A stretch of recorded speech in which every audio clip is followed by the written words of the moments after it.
right after the gold rush, after the gold was discovered, people from around the world started coming here to look for the gold. And as far as I know, I don't know if there was gold right on Mount Shasta, but I know there was gold as close as Wairika, which is just 30 miles up the road. And so some of the first people who came were from Russia. And there's a Russian word, shastya, which means pure happiness or eternal happiness.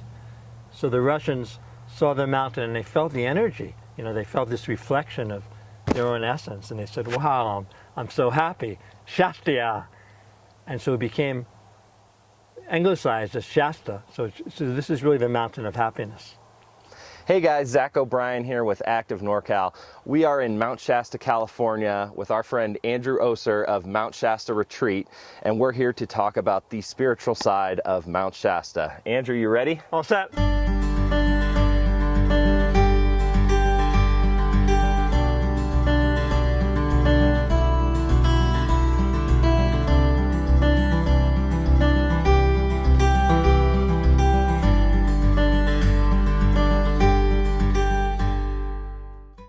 So Andrew, tell me a little bit about yourself and what you do with Mount Shasta Retreat. Well, sure. Well, first of all, I love Mount Shasta. I was very fortunate to discover Mount Shasta right after college. I was living down in the Bay Area and just started coming for my own retreats and hiking and camping extensively and never stopped. And finally in 2006, I got to the point where my life permitted me to move here and live here full time. And what I do is I guide sacred site journeys and retreats on and around the mountains. I've got the best job in the world as far as I'm concerned. Well, to me, Mount Shasta is really an amazing place. There's just an energy here that's very pure and very deep and peaceful, and it's just conducive to people coming home to themselves. And that's probably the most universal way I could say it. It's a place where you can just drop all your cares of the world and just come into this place of stillness and peace in your heart and really get recharged and reset, to use a high-tech term. And the whole mountain is powerful, and there's certain spots, at least in my experience, where the energy is amplified. If you sit down at those spots, it's just easier to get out of your mind and find that peaceful place behind the mind. What I do in the retreats and tours is I take people to the sacred sites, which involves, could be a little hiking or a lot of hiking, depending upon where people are at with their physical condition. And then we do meditation, and I do some guiding and also have some time in silence. And almost universally, people find that it's much easier to go deep on the mountain than it might be in your own home or even a place in nature near where you live. There's something about the mountain that really takes people deep. So you've been coming here since the 70s, right? Yeah, 40 years really. 40 years. What have you seen that's changed in Mount Shasta, specifically from the spiritual tourism side? Well, I think it's grown. You know, I think spiritual tourism started as far back as the 30s, began to accelerate in the 60s and 70s, and really has expanded a lot with the internet and everything starting in the 90s. So I'd say mostly it's grown a lot. I mean, Mount Shasta's always been legendary in some circles, and with the internet it's just gotten to be better known. So fortunately, there hasn't been too much development here, unlike Sedona, which is also known as a spiritual destination. Sedona's had this huge development. It's like a spiritual Disneyland now. And Mount Shasta, you know, you're in town now. It's low key. Right. You know, this is not Lake Tahoe with glitzy, you know, 5-star resorts and gambling. This is just a small, humble mountain village that happens to be next to this amazing mountain. When you say a spiritual guide, what does spiritual or spirituality mean to you? Well, I think spirituality means finding out who you are beneath the personality. You know, I think all of us, when we're young, we develop a ego, which is defense mechanisms and ways of separating ourselves and protecting ourselves, and we make the mistake of identifying with it. Essentially, we put on a mask for protection, and we begin to think we are the mask. And to me, the heart of the spiritual journey is disidentifying with the ego or persona or false self and finding out who we truly are in our hearts, in our essence. Where does that sort of relate to more organized religion? You've told me that you'll do meditations for anybody of any belief. Where does religion sort of come into that? Sure. Well, I'd say in every religion, there's a more popular, what would the word be, I guess, exoteric aspect, which is for the great masses. And then there's a more mystical aspect. Like in Christianity, there's a great mystical tradition. In Catholicism, there's the Essenes, and in Islam, there's the Sufis. And so there's always, in each religion, for people who want to go deeper, there's a path or an aspect that's about really connecting. So I'd say the mountain, of course, doesn't have any preferences. It doesn't pick and choose. To me, the mountain is like a big mirror, and it just reflects back the deepest truth in your hearts. So if someone comes in near a Christian, they might go on the mountain and say, wow, I never felt this close to Jesus Christ in my life. If someone comes in near Hindu, they might go on the mountain and say, wow, I saw a vision of Lord Krishna dancing. And if someone comes in there Buddhist, they might say, wow, I just felt this deep peace. I felt Buddha mind. So people have the same experience, but they interpret it in the context of whatever beliefs they're carrying with them. So tell me a little bit about the history. You were talking about it earlier, sort of the spiritual tourism history and where the name of Mount Shasta comes from and all that. Sure. Yeah, there's lots of different legends about the name, but the one I really resonate with is that right after the gold rush, after the gold was discovered, people from around the world started coming here to look for the gold. And as far as I know, I don't know if there was gold right on Mount Shasta, but I know there was gold as close as Wairika, which is just 30 miles up the road. And so some of the first people who came were from Russia. And there's a Russian word, shastya, which means pure happiness or eternal happiness. So the Russians saw the mountain and they felt the energy. They felt this reflection of their own essence. And they said, wow, I'm so happy, shastya. And so it became anglicized as Shasta. So this is really the mountain of happiness. The Native American side, obviously, Native Americans were here for thousands of years. Right. I know they have a lot of beliefs as far as the spirituality of the mountain. Do you know anything about that, or yeah. Are some of these sacred sites are they old Indian sites as well? Yeah, definitely. I think for many tribes throughout California and Oregon, Mount Shasta was the sacred mountain. And one thing that's unique about Mount Shasta, it's all by itself. Like if you go to Colorado and there's a 14,000-foot mountain, very good chance there'll be other 14ers or at least 13ers clustered around. But Mount Shasta, there's nothing higher than 9,000, which is Mount Eddie over there, anywhere in the area. And also Mount Shasta is humongous. It's not the highest mountain in North America, but it's the biggest mass. So the Native Americans saw this huge mountain all by itself, and they said, wow, that must be the Great Spirit, that must be the Creator. So many tribes worshiped the mountain as the embodiment of the Creator, and they felt like it was too sacred to live on the mountain. So they'd live in the valley and just come to the mountain for sacred rituals. And I've heard actually from a local Native American, I've gotten to know that in some of the tribes, one of the rituals was to die there. When someone felt it was their time to finish this lifetime, they'd go to the mountain and fast until the body died, and that was considered a very auspicious way to wrap up a lifetime. I've heard about that. They somewhat saw it as a portal to the afterlife as well. Definitely.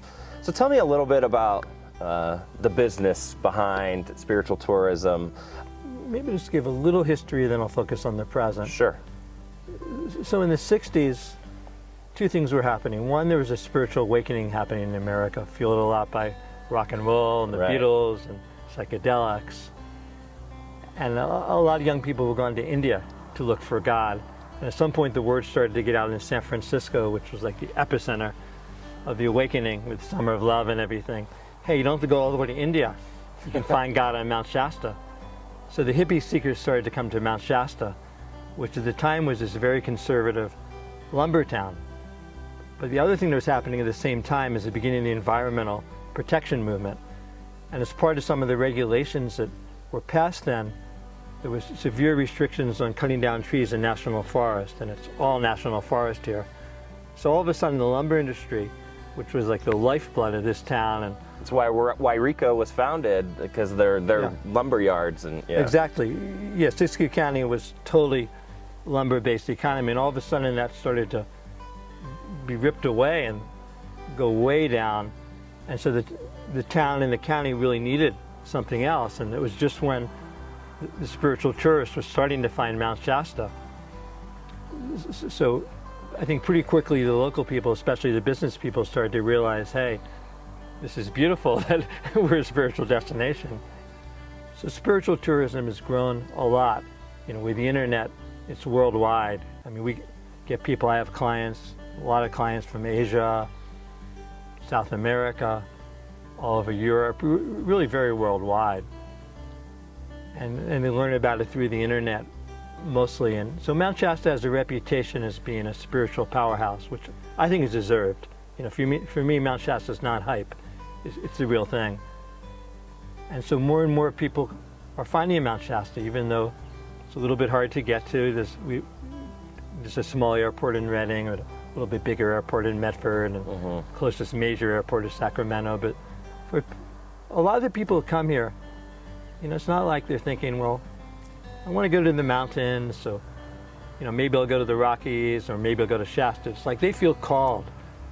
Like Shasta somehow touches their hearts, and wherever they are in the world, they just get this feeling, I got to come to this mountain. I don't care if I can't really afford it, or if I have to switch flights 4 times, I'm going to come to Mount Shasta. So these people come, and in my experience, they almost always find what they're looking for.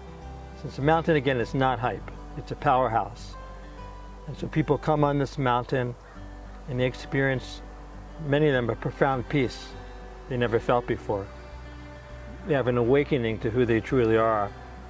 If they're in transition, they get clarity about their next steps. If they're in a healing process, the healing is just so accelerated and so deep here. And so what I do is, I'm a guide on the mountain. I like to say I'm an outer guide and an inner guide. The outer part of the guiding is I've been hiking and camping extensively for 40 years, and I know a lot of great spots that are not on the internet and not in the guidebooks. So they're very private and quiet, which is conducive to going deep. Inner part of the guiding is I'm a life coach and meditation teacher, and I really enjoy guiding people on a journey of transformation and helping people to go beyond their fears and really awaken to who they are and get clarity about how to live that. Who are the people that may want to come and do one of your retreats? That's a great question. I think it would definitely be someone who's had the realization that what they're looking for is inside. That, you know, someone who thinks that the key to being happier is to get a bigger car or get a promotion at work. This probably isn't the place. You know, maybe they should go to Las Vegas instead. But I think someone is realizing that happiness is here, and maybe they've just started on their journey. You know, maybe they've read a couple books, maybe they've been meditating for 40 years, but I say anybody who's wanting to be happier, wanting to find peace, certainly anybody who's in a transition and wanting clarity about next steps, someone who's stressed out, someone who's just wanting a reset. You know, they feel like they're stressed, they feel like maybe they've gotten a little bit lost, and they want to just kind of come back to zero and get it refreshed and reset, renewed. You know, we get people of all ages, and certainly some retired people, some people who are just early in their careers. And I'd say, you know, kids don't come by themselves, but often a family will come with even babies or elementary school kids or teenagers. So it's really very diverse, and, you know, very diverse as far as where people come from, very diverse as far as what religions or what belief systems they come from, what occupations they have. It's really all over the map. And, you know, you mentioned you get to sort of hike up to these places. Do you have, so, you know, your retreats, do you have sort of an outdoor aspect to it as well? Oh yeah, the retreats, you know, the thing that's really unique about my retreats, like some people may have what they call a Mount Shasta Retreat, and you sit in a conference room at the resort for a week, which is nice. And the resort is nice, you know, it's a great place, but I take people on the mountain, you know, to the sacred sites. So it's very much all about being outdoors, and the level of physical activity is very flexible. Most of the year I do customized private retreats, and if someone's not in great shape or has an injury, there's some really great spots we can drive practically right to. If someone's in good shape and wants to mix in a lot of hiking, we can go on some fairly aggressive and challenging hikes. When I do the group retreats, usually I keep the hiking pretty gentle, since we get a wide range of different physical abilities in the people. Do you see, does the exercise help the experience, or really there's no correlation? Totally.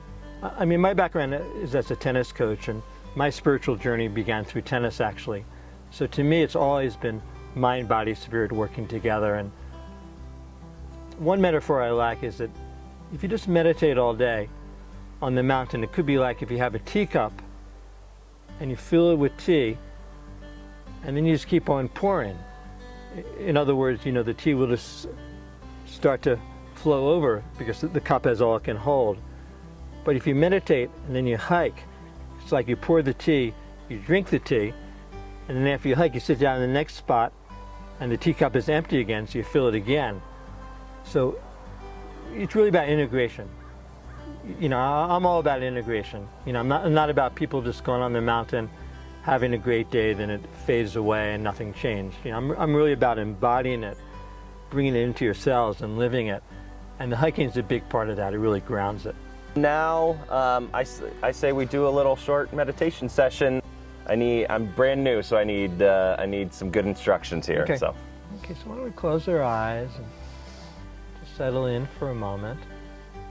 We bring attention to our breath, not trying to control the breath, just letting the breath be natural, and just bringing more of our attention into the present, using the breath as a portal into the present, a point of focus.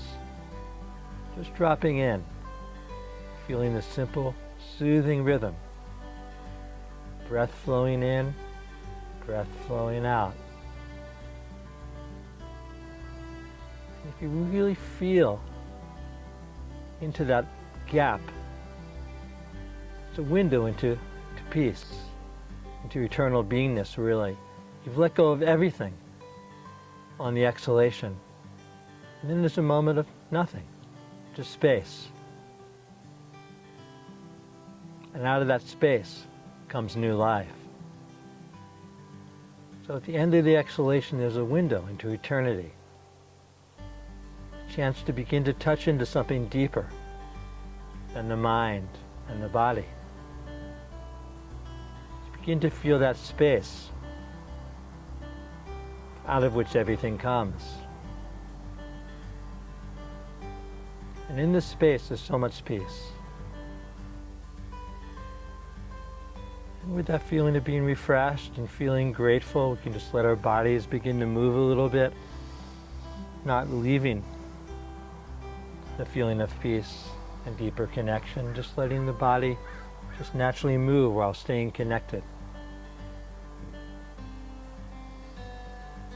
And we can let our eyes open and see the beauty around us, just reflecting the beauty we find inside.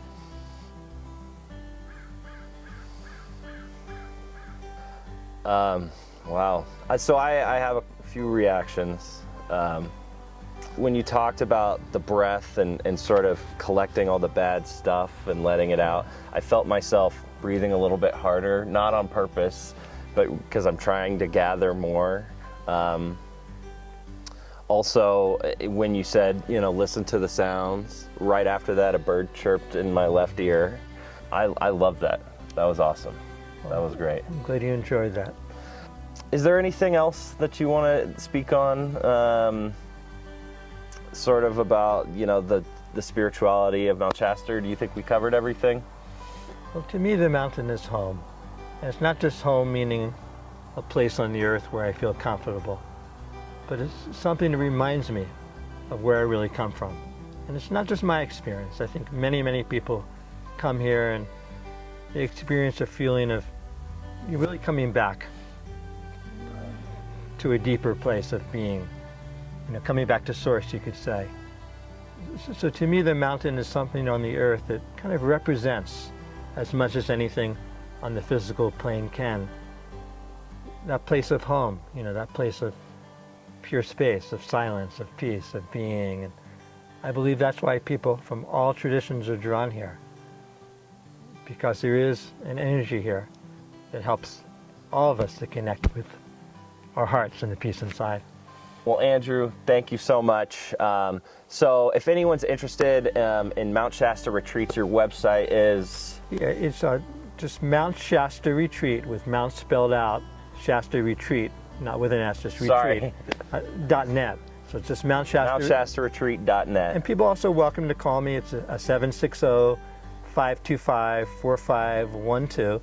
Like I said, I offer customized private retreats and sacred site journeys year-round. I do have a couple group retreats coming up in the summer. The one I'm most excited about, we've got a full week in August.